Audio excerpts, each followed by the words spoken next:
Rob McElhenney spent the first few years of the 20s trying to make it as an amateur comedian and actor living in Southern California. One day, while lying in bed, he suddenly found himself imagining two characters having an exchange. The scene was quite simple. One would say that they've recently been diagnosed with cancer and have been suffering through the news, and the other would then try to leave the room as quickly as possible. I can't talk right now. I have this meeting that I have in like half an hour, and I've been putting it off for like a month, dude.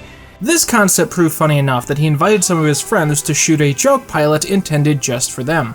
Shot on several VHS cameras, the piece was entitled It's Always Sunny on TV, and was a satire of the conceited wannabe personalities which can often be found lurking near Los Angeles. Shockingly, the group eventually managed to get the pilot pitched to Fox, who allocated the off-the-street creators little more than pennies to produce an entire season under one simple condition: that the show be set somewhere other than LA, because every show is set in LA. And so the setting moved and the characters' professions were changed from actors to the owners of a bar. But the show kept the most important factor of the original pilot, that its main characters are narcissistic monsters who ruin everything around them. In short, It's Always Sunny in Philadelphia is a show about the worst people you could possibly imagine. The concept is laid out like this. Mac and Charlie are childhood friends who grew up in the lower working class, and Dee and Dennis are siblings who grew up in an incredibly wealthy household. Because of this, Mac and Charlie's stories are usually defined by a sort of childish stupidity, while Dee and Dennis's plots surround them being very selfish, entitled, and corrupt. The four went to high school together and purchased Patty's Pub during a period of economic recession. Some episodes feature the cast having some disagreement over a topic or development as they go their separate ways, and other stories feature them trying to pull off elaborate plots to either get rich quick or bring more people to their bar. The second season introduces the character of Frank, the father of Dee and Dennis, who decides to ditch his wealthy lifestyle after becoming nostalgic for the filth that he sees Charlie living in every single day, briefly becoming a sort of father figure to the group before slowly losing his mind. Now, the entire point of It's Always Sunny is that it gets very raunchy, very offensive, and very dark. So there should be a bit of a content warning here for people who haven't seen the show and take its title at face value. Things do get pretty dark pretty quickly. Also, equally importantly, a big spoiler warning for basically the show's entire run, because I'm not going to hold back on analyzing some pretty important episodes from here on out. As we've discussed, the idea of It's Always Sunny is that the cast is a band of the worst people imaginable, and the show's humor revolves around the same basic joke of the original cancer sketch. Here are just a few examples. In one episode, the gang becomes convinced that Charlie was molested by an elementary school gym teacher after he storms out upon hearing a news piece about said teacher facing allegations. Mac also seems shaken up by this, causing Dee and Dennis to suspect the same of him, before he comes clean that he's really upset that he wasn't molested. Look at this guy, huh? I was cute, I was energetic, I was fun. I mean, what exactly was this prick looking for? What are you, sorry? He then goes to said gym teacher's house to try and get him to molest him now, as an adult. Dee discovers a man she used to bully in high school for being disabled is now a man of the faith and is on a path to success. She becomes obsessed with the fact that she suddenly can't have him, and tells him to quit the faith and to be with her. After he does this, she tells him that she didn't really mean it, and this sends him on a terrifying spiral that leads to the gang pushing him from being homeless, to being addicted to hard drugs, to being deformed, and it only gets worse from there. The Season 5 episode, The Dennis System, features Dennis describing his detailed plan for manipulating women into sleeping with him before ghosting them entirely. This includes creating false crises where they feel in fear or insecure, and then propping himself up as the solution to their problems. Give her a call and say something along the lines of, I'm watching you, you bitch. You're gonna die tonight. I find this one both hilarious and scary because I've met real guys who talk about conquering women in an equally manipulative way as this. Charlie's arc through the show surrounds his infatuation with a woman known as the Waitress, which serves as a parody of how TV often depicts will they won't they relationships. Charlie obsessively stalks the character as we see her life unravel and fall apart as she falls further and further because of actions involving the rest of the characters. You can sort of grasp the concept of the show from here. Something will happen that is strange, but not so strange that it can't be handled with a sense of normalcy, and the character's selfishness and short-sighted nature will cause them to make terrible choices that are increasingly shocking each and every time. The reason I wanted to do a video talking about It's Always Sunny is for two main reasons. First of all, it gave me an excuse to rewatch random episodes as I pretended that it was definitely something I needed to do for work. But additionally, I want to highlight how the show's greatest strength is using the tropes of its genre to further its goal of depicting the worst characters of all time. It's Always Sunny in Philadelphia is a sitcom, which means that it's defined by one thing: monotony. Sitcoms are designed to be self-contained stories featuring memorable characters doing funny things. This is for the very simple reason that they're meant to be placed into syndication, so each episode has to stand on its own, with the same setup, the same cast, in the same setting, without any major changes to the formula. An obvious parallel is the show Cheers, which also features a cast of memorable characters working in a bar, serving the same customers every day and having very predictable interactions with everyone around them. This is, of course, until the end of season 1, when it's revealed that Diane has been in hell the entire time. Every scene in Cheers, at least from what I've seen, is set in one of the rooms of the bar, meaning that the characters aren't allowed to evolve to a point in their lives where they wouldn't be in a bar every single day. So they're either a waitress forever or an alcoholic forever, and whichever one is worse, you take your pick. But more importantly, when a character does something bad, like assault a customer, they face no repercussions and are still working at the bar as the next episode rolls around. In the world of sitcoms, there's this concept of both good and bad guys in the show being karma Houdinis, meaning that even if they make a mistake or do something blatantly evil, they never face any damages for their actions and everything goes back to normal the moment that it can. Every cartoon boss is always committing fraud or being outright evil, abusing their workers and committing literal crimes. But it's more important for these shows that the same setup be there next week than for there to be any sort of satisfying conclusion. Repetition becomes more important than the right thing happening. The insistence of the creators and the audience to keep everything exactly the same creates this very parasitic conditioning for the people on screen. When every story is self-contained, maturity and insight can become impossible. And it can all become quite sad when you think about it too long. The point that I'm getting at is this. When you actually start to apply personality traits and emotions to characters rhythmically doing the same things each and every day, 5 separate things come to mind: abject innocence, vast unhappiness, massive insecurity, rampant egocentrism, and Danny DeVito is a man-cheetah. The cast of It's Always Sunny in Philadelphia begin to have their characteristics defined not by where they began, but by the pure nature of the fact that they can never change or evolve. Ted Danson recently joked that there could never be a Cheers revival because it would be really sad to see this same cast of characters be working in the same bar in their late 70s. And I think this exact thought is what It's Always Sunny has brilliantly managed to capture during its long run. And I was worried that you were going to spend the rest of your lives in a crap bar. Nah, we're killing it. In the early seasons, it's almost sort of understandable how a group of poorly raised 20-somethings living in a post-recession America would be a little undeveloped or sort of selfish. And you get the feeling that someone else might have ended the show early, giving it a finale that had all these characters turn out to be better people in the end. But instead, the show has boldly marched on, going out of its way to highlight just how depressing it is that these people are still acting like this, despite being pretty far into their 40s at this point. Like Cheers, the show still needs the characters to be working at this bar in order for the format to work. But unlike Cheers, It's Always Sunny goes out of its way to make that factor a defining aspect of their lives, and not just a quirk based around the show's writing. My favorite gag in the series is whenever characters will find themselves repeating jokes and key moments, leaving the audience to vaguely remember those past jokes and wonder, wait, have I seen this one before? Only for one of the characters to then make a very similar comment. Who am I supposed to vote for? The Democrat who's going to blast me in the ass, or the Republican who's blasting my ass? Politics is just all one big ass blast. This doesn't all sound familiar to you guys? Season 13's opener is perhaps one of the most interesting stories in an ongoing series that I have ever seen, both serving as a meta-analysis of how some sitcoms change with time, and also how the cast of the show refuse to, and how it really hurts them more than it helps them. The previous season had ended with Dennis seemingly becoming attached to a son he accidentally bore off screen, then leaving the show to become a father, and, by the looks of it, a better person.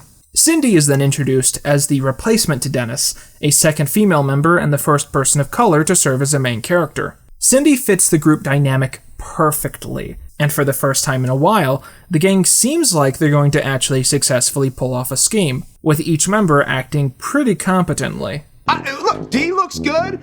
Frank's killing it on the tuba. We might actually be able to pull this thing off. I think we're gonna do it. But this all starts to change when the sex doll version of Dennis, which Mac had purchased earlier, don't ask, begins to have an effect on the rest of the gang, as they all become anxious, insecure messes as they believe that they can hear the doll criticize them. The cast's individual dysfunction is born not from within themselves, but from their personalities coexisting in the same space. And despite Cindy being a welcome member of the group who helps them operate, the moment that Dennis appears back into their lives, they immediately reject her from the dynamic and go back to living their lives in the exact same heavily flawed way. Speaking of Dennis, he's a character who exemplifies another great factor of why the show works so well, that being how he changes over its course. I know it probably seems pretty contradictory for me to say that the show is bound by its lack of change while also saying that change is an essential part, but I promise that these two things very much belong together. At the start of It's Always Sunny, Dennis is an egotistical ass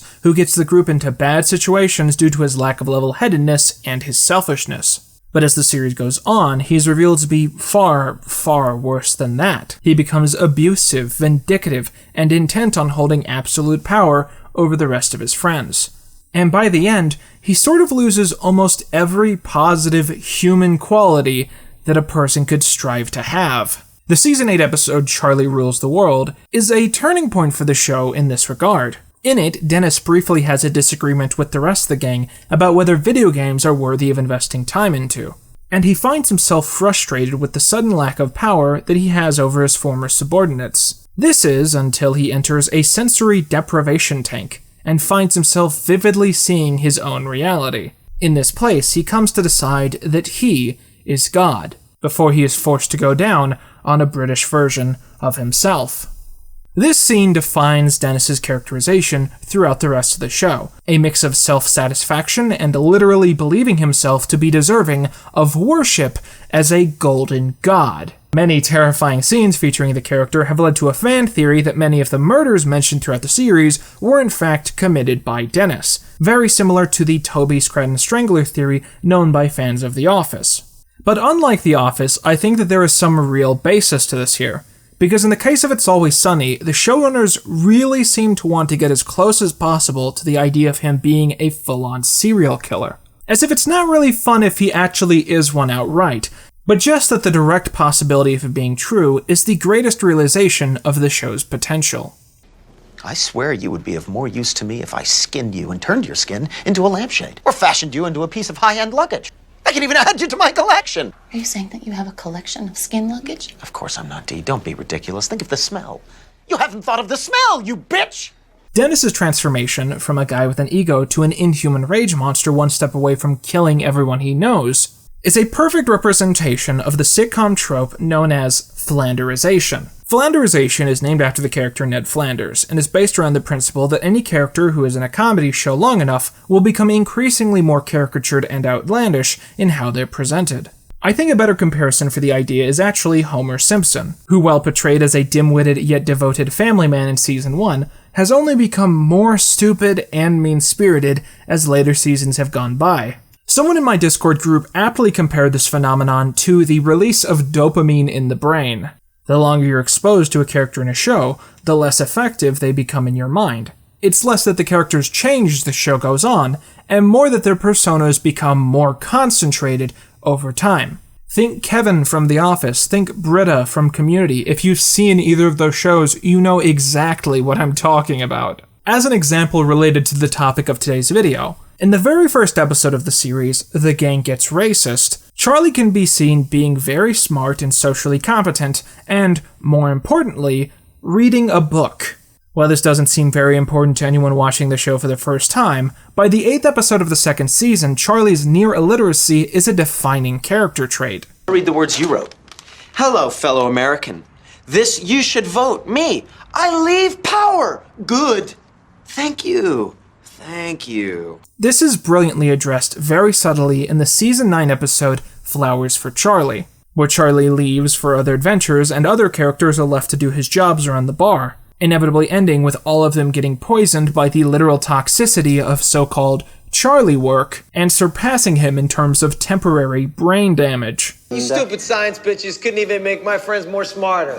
Numerous episodes, such as The Gang Tries Desperately to Win an Award, have used the bar as a direct analogy to the show itself. I like the chemistry that the staff have. Oh, did you guys see that charged moment between Greg and Amanda? She's got a boyfriend, but I think she and Greg should end up together. Ooh. I'd like to come back next week to see if they do. So it's pretty clever to retcon that Patty's Pub has literally been affecting the minds of the characters over time, just as the showrunners have in the real world. One of the more interesting ways that this has materialized is through the characters Dee and Frank. Drawing a confession out of someone is like doing a beautiful dance. A beautiful dance with a chainsaw. He makes less and less sense as the days go by.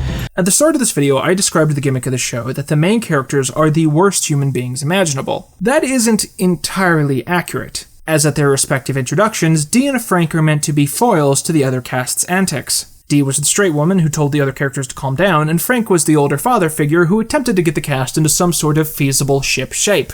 It's sort of strange to go back to stories like the First Gun episode, which features a scene where the three guys trick Dee into leaving so they can continue being outrageous without her moral policing, considering how bad things get from there. Dee was originally defined solely by being the person in the group who could tell the others that they were being outlandish, and thus was far from the most interesting character. It's a big twist to see her get involved in big stories like the underage drinking episode, where she slowly but surely started getting into just as many horrible plots as the rest of the cast, defined now by a seething insecurity that festers on everything around her. Frank, meanwhile, is a case where he was, again, intended to be this older figure who would come in and try to be a semi-father figure to the cast. But in the finale of Season 2, Frank finds out that Dee and Dennis are not his biological children and has a public breakdown. My life is a lie! My life is a lie! Somebody's gotta get stabbed! Somebody's gotta get stabbed! By Season 4, a near-senile Frank is role-playing with a fake doll of Charlie, don't ask, in an extremely disturbing display. And by Season 6's A Very Sunny Christmas is seen crawling out of a couch entirely naked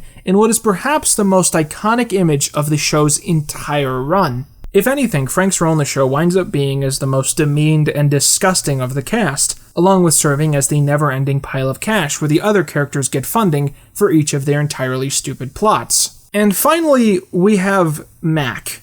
Mac is interesting because he's a guy who could most easily escape from the show, to put all of these terrible people behind him and to live a good life. But he chooses not to. And that choice is one that constantly makes him unhappy. Mac's first storyline is started in Season 1, when he starts up a relationship with a woman named Carmen. Now, I believe Carmen's role in the show is of one main thing. She is someone who makes Mac happy, who he feels good to be around. But he constantly is cautious of that because Carmen is also trans, and he fears that his friends will mock him if they ever find out that he is seeing her. Of course they do, and his lack of attention and disrespect causes her to leave him and never come back. Now, at this point in the character's history, he was written to be straight in many storylines, but as the show went on, his constant homophobia and overt Christian hearkening caused the writers to choose to make him a closeted homosexual. I think this is another example of Flanderization to some extent, and I'm only bringing this up because I think that it's important that we view him dating a trans woman as a straight man and being a closeted homosexual as two completely separate storylines. Otherwise, one sort of sullies the other. With that disclaimer out of the way, Mac's nature of being stuck in the closet and having to force a heteronormative image is another factor that makes him perpetually unhappy throughout the show. This coupled with his overt infatuation with Dennis, a situation that becomes more uncomfortable as time goes on. Mac coming out has been one of the only changes that has eventually become permanent, and I must also say, one of the only things to be done with any sort of taste, with the latest episode of the show dealing with Mac's relationship with his father, his faith, his sexuality, and doing so in a gorgeous way that might be one of the show's only completely unironically beautiful and resonant moments. But again, as long as these characters continue to be around each other in the same setting every year after year, they're cursing themselves to a life of total repetition, where they don't change, they don't move on, they don't get better, they just get more concentrated as every moment passes. Now, whenever you have a show like this that is built around a character who isn't intended to be likable, or is meant to represent a certain terrible group, you're always risking the potential of running into what I like to call the Filthy Frank effect, where the intended audience idolizes the flawed character instead of recognizing him as a parody. I would argue that this has been a big problem with the fanbase of Rick and Morty, and a slightly less big one with the show BoJack Horseman. I tend to interpret the latest season of BoJack as a direct commentary on how vocal portions of its fanbase have continued to defend the character, refusing to admit that he is a terrible person, and instead seeing his flaws as a representation of everyone's flaws. BoJack's refusal to admit that he needs help as he spirals happens as a mirror of some of the audience's same feelings. But It's Always Sunny has avoided similar issues by constantly one-upping the horrible things that the show's main characters attempt. It's sort of funny to go back to season 1 and see that the plans that they were attempted, including giving fake IDs to underage teens in order to get more money for the bar, while the latest season went out of its way to show Mac and Charlie beating up a group of tweens, potentially even killing one of them, as Dee commits statutory rape in another storyline. The final scene of the gang huddled together in Dennis's truck as police sirens wail around in the background is perhaps one of the best representations of the show's overall themes. I at the very least hope that when young kids see storylines that continually go more and more out of their way to illustrate Dennis as someone who commits serial assault against women, that they understand that he's not really intended to be any sort of role model. It's Always Sunny in Philadelphia is one of the greatest shows ever created for TV, and for one simple reason. It strikes a balance between allowing these characters to exist as real people, and forcing the show to harshly twist and break their personalities and personal lives. It ends up becoming something of a deconstruction of the wider tropes of ongoing sitcoms, taking what used to be accidental subtext and instead making it the entire point of the program. The show exists to answer the question of why it still exists. And that's why I am always consistently excited to see new episodes, in a way that I rarely am with shows that run this long, and I hope to see the show continue after this for some time. At this point, the only thing stopping it from going on forever is that Danny DeVito is really old. So as long as Danny can be Frank, I hope that more Sunny is always on the table. Okay guys, so the video's over, but I have a big announcement, so I hope you'll stick around for a second, because this is gonna be good. So over the past 6 months, I've been actively working to plug my Patreon harder, and that's for one simple reason, that I have decided to stop making every single video a big, massive hit. I've decided that I'm no longer going to make content for other people, I'm just going to make content for myself. This will often mean that YouTube will plug my stuff less often, or they'll send it to the wrong sorts of people, and that's just really a repercussion of me trying to be me on a platform like this. And so I've been trying to get people to support me on Patreon, because that's the one way to gain income as a creator, which doesn't have any of that other stress, where you don't have to worry about view counts or ad rates. You can just gather support from, a grassroots campaign. And the best way to gain and sustain a large group of patrons more quickly than normal is to set incremental goals with rewards that people really want. I've set quite a few of these. 2 of them are Garfield themed that I think you guys will be interested in, but the one that I'm sure will pique the most eyes is the one which is most rapidly approaching, and that is, if I get 185 supporters, I will make a video about the movie To Boldly Flee. I've been ruminating on this one for a long time, and I think I finally found a way to make this tasteful and charming and funny while still being hard-hitting, and getting all those things at once was the reason I frankly never wanted to do this until now. At the time I'm recording this, I have less than 15 patrons until we hit this goal, and I frankly believe that by the time I finish this video, we'll surpass that, but I'm hoping that once that happens, we'll continue that slope. Partially for the selfish reason that I enjoy paying my rent, and also because I really want this video to be a big, massive occasion. It's probably going to be close to an hour. I want it to have like a bunch of scripted out scenes. I want it to be something like my old Timmy Turner reviews, very long videos that have a lot of comedy, and that's going to be a lot easier to pull off financially if I just have more backers really supporting me in this project. I'm also considering that once we hit this goal, I might start streaming the movie in chunks, like on Fridays or something, but that might get awkward very quickly, so I can't make any promises there. So my Patreon tiers are as follows. If you pledge $1, you're going to get access to all my exclusive Patreon posts. That's usually like early scripts that I'm working on, early drafts of videos that I often post. If you pledge $5, you end up in the Patreon credits roll, which is playing at one side of the screen right now. If you pledge $6, you get an invite to my private exclusive Discord group where I often like ruminate on how I'm unhappy and post scripts and that sort of thing. This is very limited right now. And if you pledge $45, I will send you my bathwater. I feel like pointing this out is a little tacky, but I also want to add in that the more you pledge, the higher in the credits you get. So the people that pledge only $5 actually end up at the end of the credits, and the people who pledge like a higher amount get further up in the credits. So like the first name in this credit sequence right now is someone who pledged $20. And then whoever is the highest pledge is the last name, and I give them a special compliment. Once you're at the highest, you're at the bottom. I know that's confusing. If you're interested in supporting me on Patreon, that would mean so much. But even if you're not, just like you watching right now, giving the video a like, hitting that subscribe button, just you doing all that, like it honestly, like it means so much. All the people who follow me on Twitter and interact with me, like it makes this all worth it in like an era of my life where, you know, it could not be worth it. Like you guys make it fun. And so I'm just grateful for anyone that stops to click on a video, you know, even if it's this one. With that, I've been Quentin Reviews, and that's all you need.